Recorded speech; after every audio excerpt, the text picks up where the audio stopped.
Hi everyone, my name is Shannon Aber and I'm in Dr. Wheeler's EDCI 3000 class. Today we will be discussing a children's literature book, Howard B. Wigglebottom Listens to His Heart, written by Howard Binkow. It's about this little bunny that I'll explain later. And the topic I chose to go along with this book was that I wanted to focus on helping others and being the best version of yourself. I chose this because this is a topic I've always focused on in my life, about never letting anyone tear you down or dull your sparkle, and building yourself up daily and working on who you are and being the best you can be.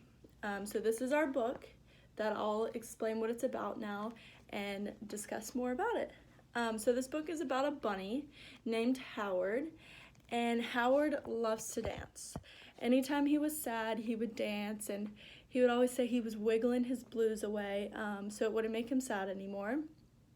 And one day he was at school and did his little dance and wiggled, and all his classmates made fun of him for dancing, and he stopped.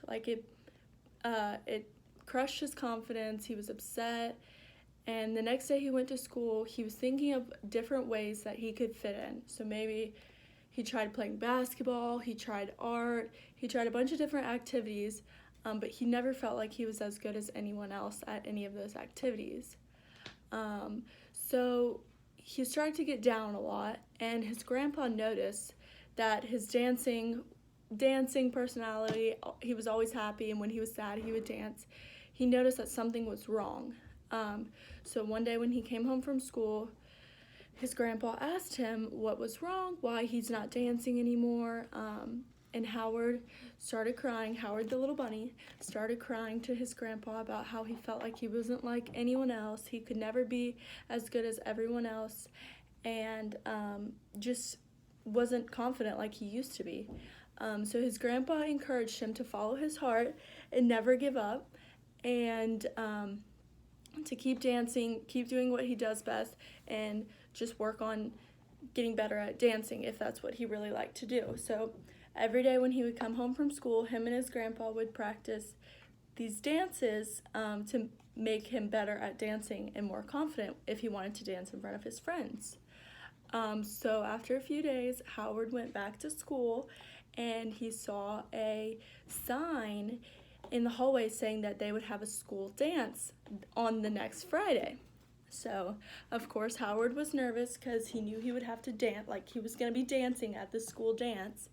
And he was just preparing his dance, making it as perfect as he could be.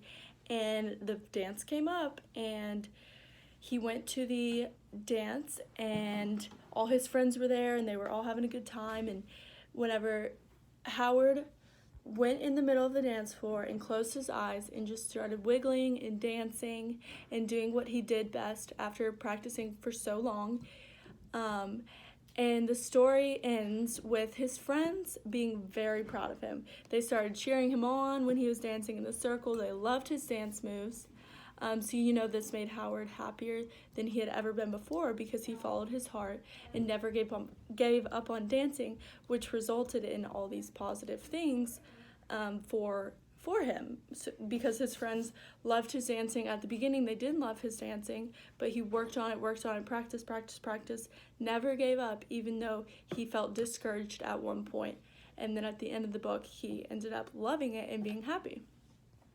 So some content areas that I think teachers could use this book for, to teach lessons, is teaching lessons to little kids about following their heart, confiding in older people like Howard did with his grandpa, encouraging little kids' self-esteem, inclusion and acceptance, like them feeling accepted at school and loved by everyone. And then also I took something out of it, like trying different things for the fun of it. He tried basketball, he tried art, he tried a bunch of different activities, just to see what he would like best and what he thought he was best at.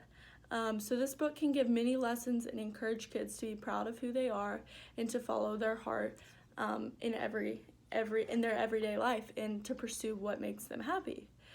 So I think teachers should use this book because it was a great storyline showing how this bunny went through hard times but never gave up on who he was. And this ended in a successful story for him.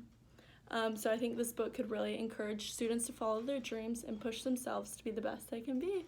So that's why I think you should read Howard B. Wigglebottom Listens to His Heart. Thank you.